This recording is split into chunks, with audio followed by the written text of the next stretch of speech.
I have the distinct honor to introduce the pre-recorded statement by the Right Honorable Prime Minister of Nepal, Mr. K.P. Sharma Oli. Thank you, Mr. President.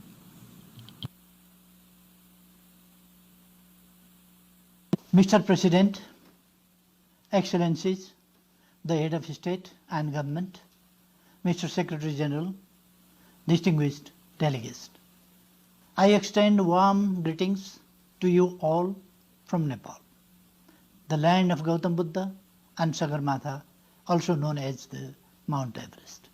I join with other leaders in expressing our profound grief and agony on the loss of lives around the world due to COVID-19, including in my own country. I congratulate you, Mr. President, and other members of the Bureau on your election and assure you of Nepal's full support. The outgoing President deserves our appreciation for successfully steering the 74th session of the Assembly. We commend the Secretary General, Mr.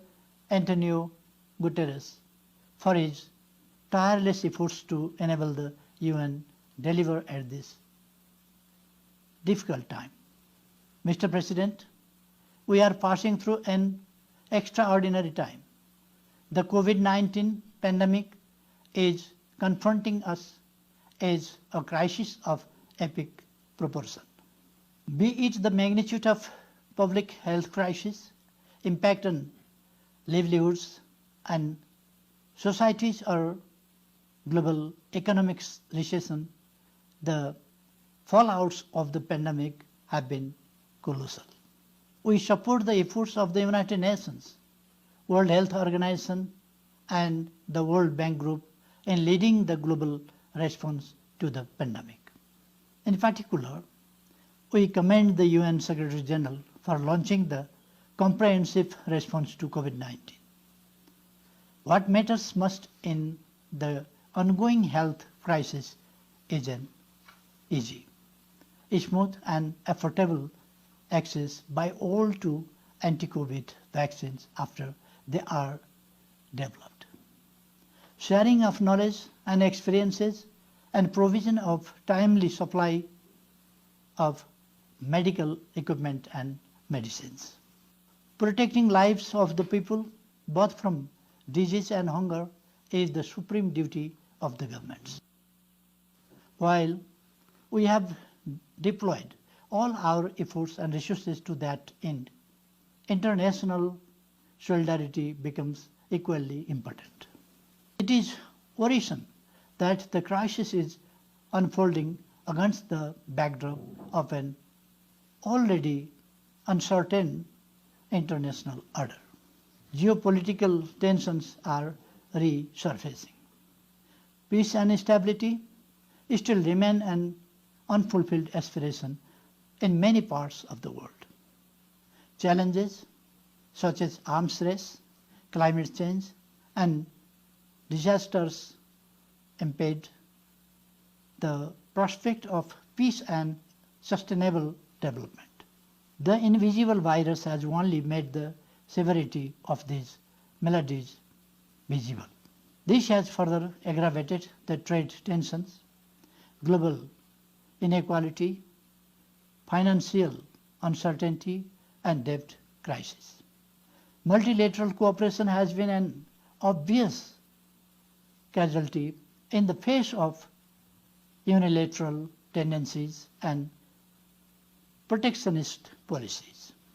The theme of the future we want and the UN we need resonates very well with the present situation.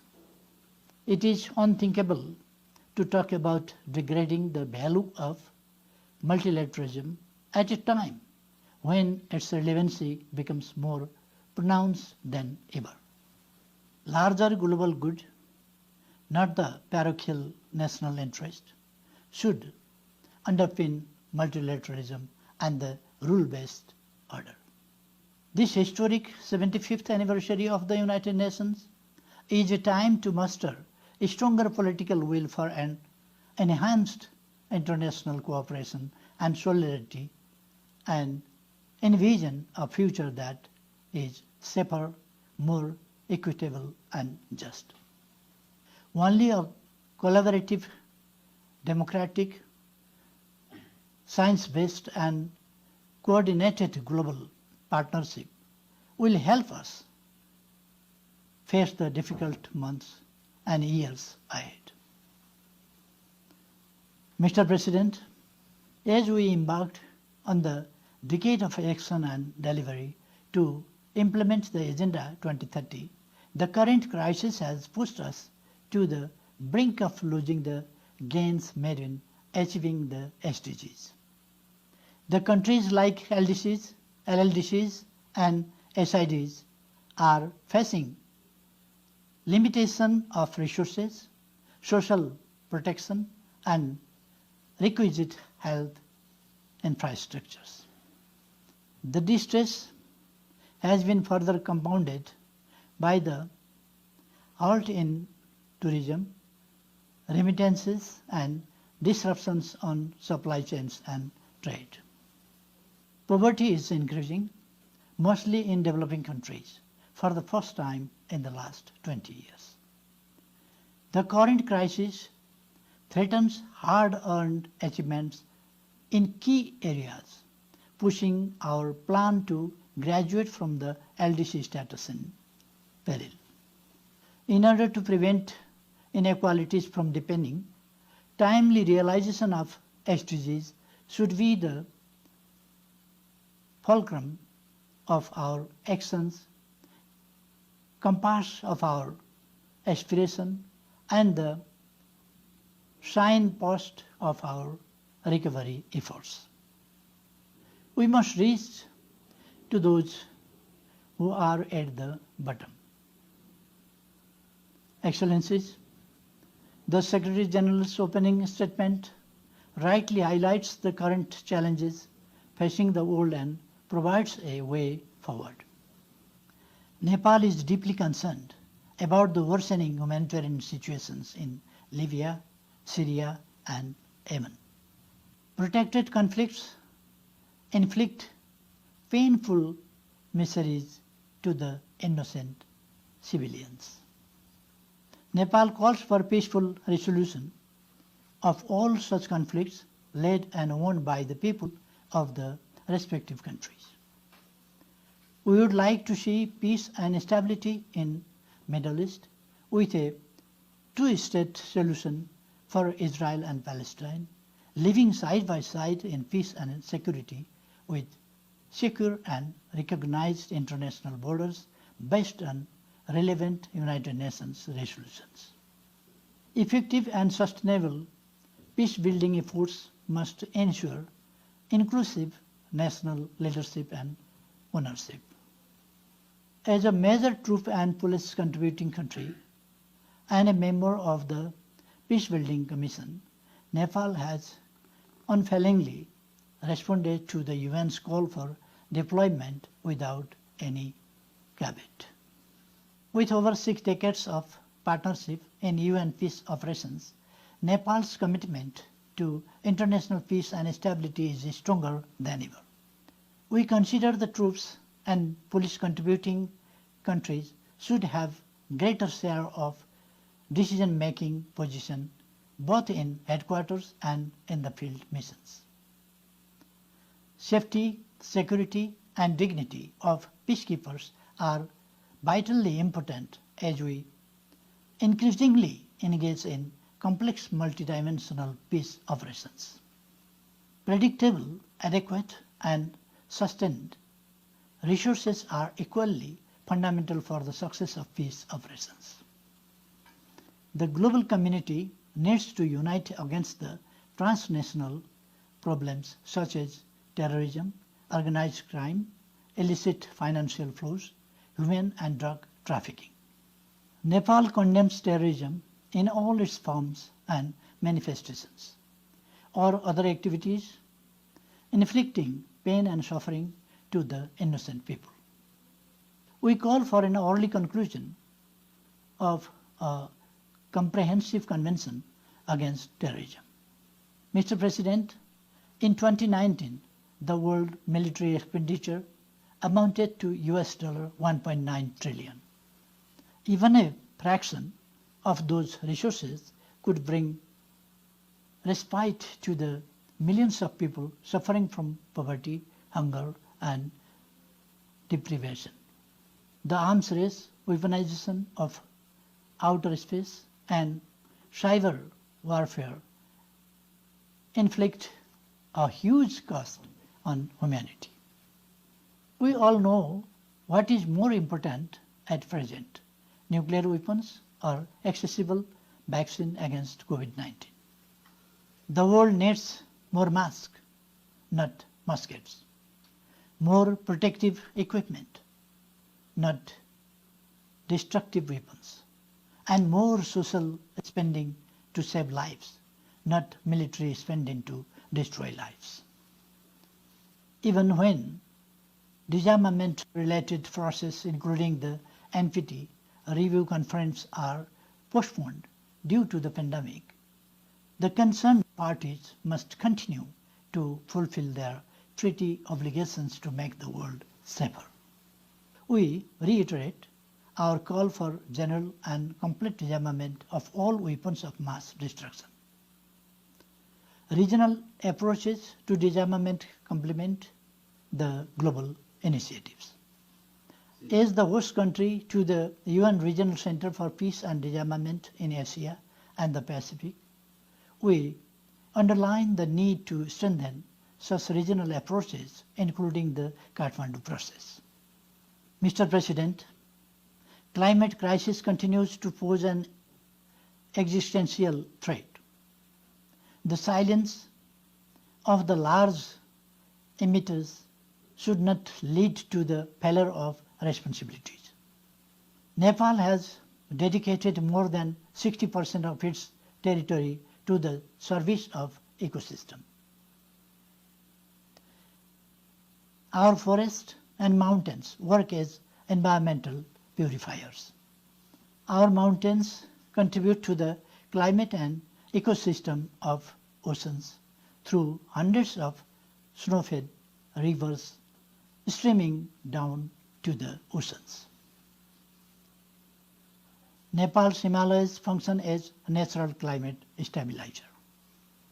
They contribute to maintain natural cooling system as they lie in the hottest zone of the planet between the Tropic of Cancer and Capricorn. Apart from this, they contribute to the natural recharge system, ensuring continuous supply of fresh water essential for living beings. There is an organic link between mountains and oceans in maintaining the natural climate cycle. In this sense, Nepal's mountains are not only our assets, but they are of global significance in view of their vital contribution to the maintenance of health of the planet. Our economic activities and mode of our generation are the most climate friendly. It is an unpleasant irony that we substantially contribute to sustaining ecosystem and emit negligibly, yet we bear the severest bond of climate change. Global warming has eroded the health of our high mountains and ecosystems.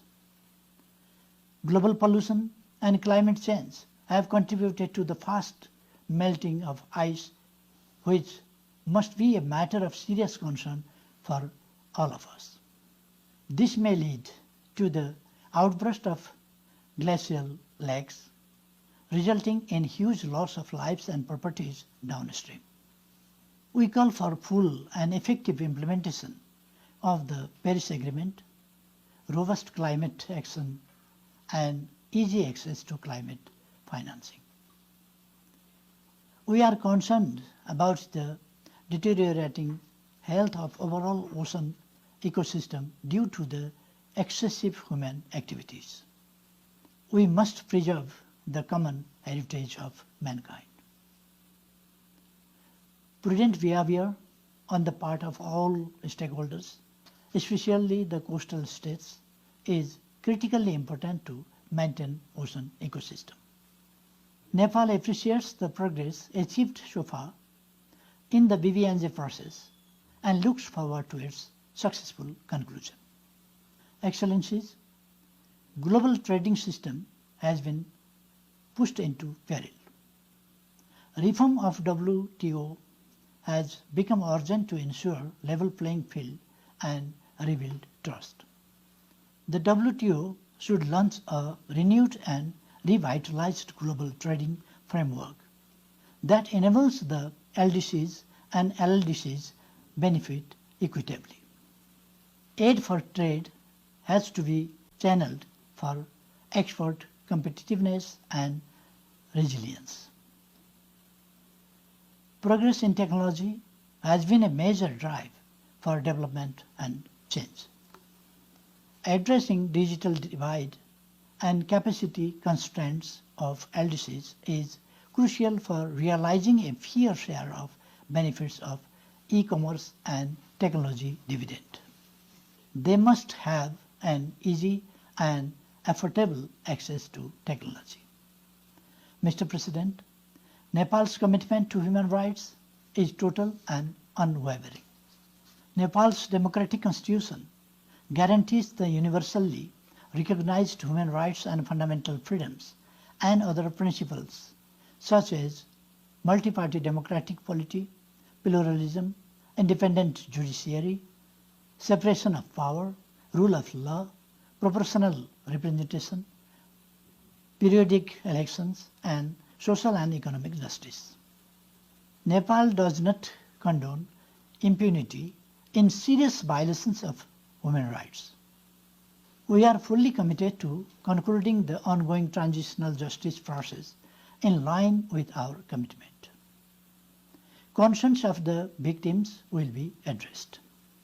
The year 2020 also marks the 25th anniversary of the 4th World Conference on Women. While we have made significant strides in ensuring rights and empowerment of women, we are also committed to address the gaps and challenges. Currently, as a member of the Human Rights Council, Nepal continues to contribute constructively to promote human rights with an objective approach in a holistic manner. With a view to contribute further, Nepal has presented its candidature for the re-election to the Human Rights Council for the term of 2021 to 2023. We count on the valuable support of all UN member states to our candidature. Nepal attaches high priority to the safety, security, and well-being of the migrant workers. Providing adequate safeguard from exclusion, xenophobia, and discrimination against migrant workers must be a common agenda of all at this difficult time. Wider ownership and implementation of Global Compact for safe, orderly, and regular migration is essential to make migration work for all. Nepal has hosted thousands of refugees for decades on a humanitarian ground. Refugees' right to return to their homeland in safety and dignity must be honored by all. Mr. President, in my address to the 73rd UN General Assembly, I had outlined the monumental political transformation in Nepal and its consolidation through a democratic constitution written by the people's representatives. Having resolved the fundamental political issues, we are now focused in bringing economic transformation envisioned around the national aspiration of prosperous Nepal, happy Nepali.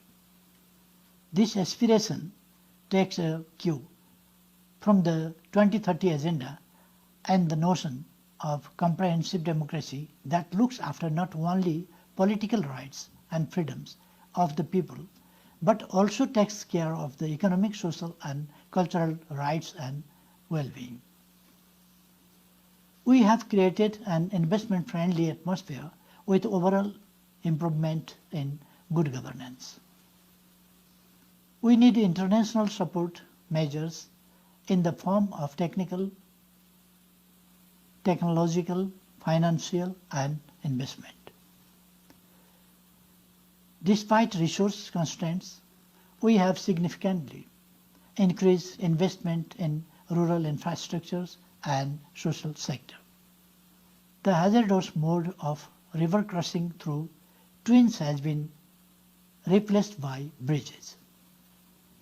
We provide monthly social security payments to the elderly, single women, persons with disability and the destitute. We have launched the provision of health insurance for elderly people, further expanding its coverage.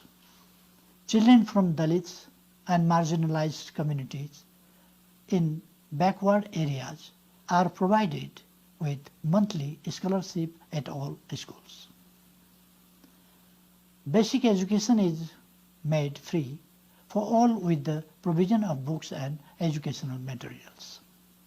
We have achieved nearly universal enrollment and gender parity of children in school and significantly reduced girls dropout. We have torn the country free from open defecation. This way, we have started new era of decent way of life. By extending social care and protection, we have made our cities free from street children, street people and beggars. We have healed the wounds of earthquakes. We have reconstructed residential houses, schools, colleges, hospitals and heritage sites. We have also relocated people to safe areas. All these achievements reflect the wider enjoyment of social and economic rights by our people. Mr. President, the Charter of the United Nations, non-alignment, the 5 principles of peaceful coexistence, international law and norms of world peace guide Nepal's foreign policy. We believe in amity with all and enmity with none. Guided by these principles, the government of Nepal is firmly committed to safeguarding Nepal's sovereignty, territorial integrity and maintaining friendly relations with its neighbors and all other countries in the world. We support an inclusive and fair international order founded on equality, mutual respect and justice. As a believer in regional economic cooperation, we are playing our due role under the frameworks of SAARC, BIMSTEC and ACT. Mr. President, the United Nations has an unparalleled scope, legitimacy and normative impact. Nepal reposes enduring faith in multilateralism with United Nations at the center.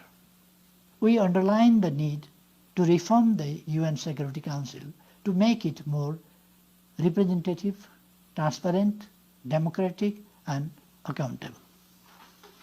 The principle of sovereign equality must remain at the core of all reform initiatives.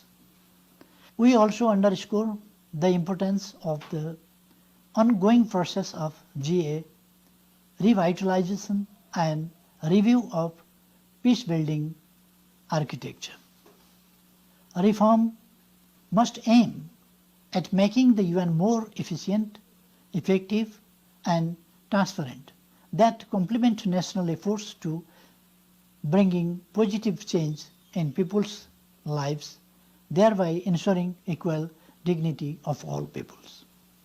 We support the reform measures initiated by the Secretary General and expect that the UN would make significant positive impacts on the neediest countries.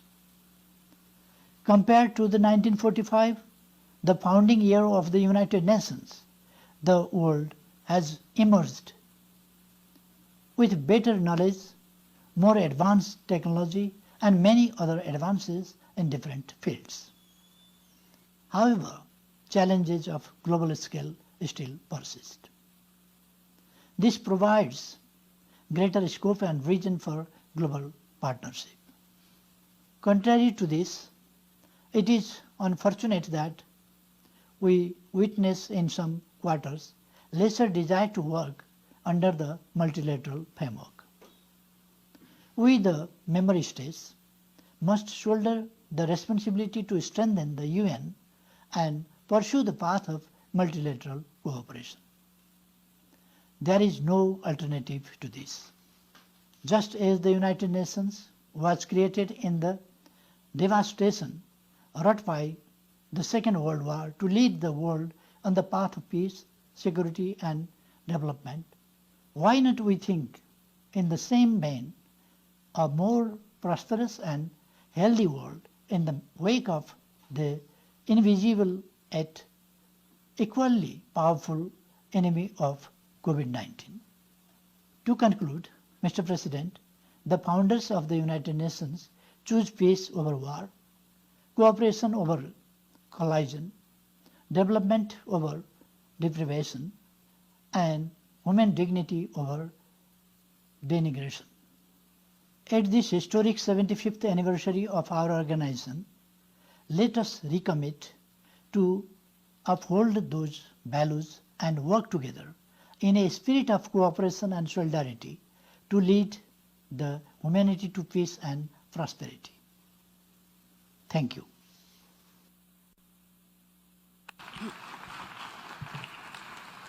On behalf of the General Assembly, I wish to thank the Prime Minister of the Federal Democratic Republic of Nepal for the statement just made.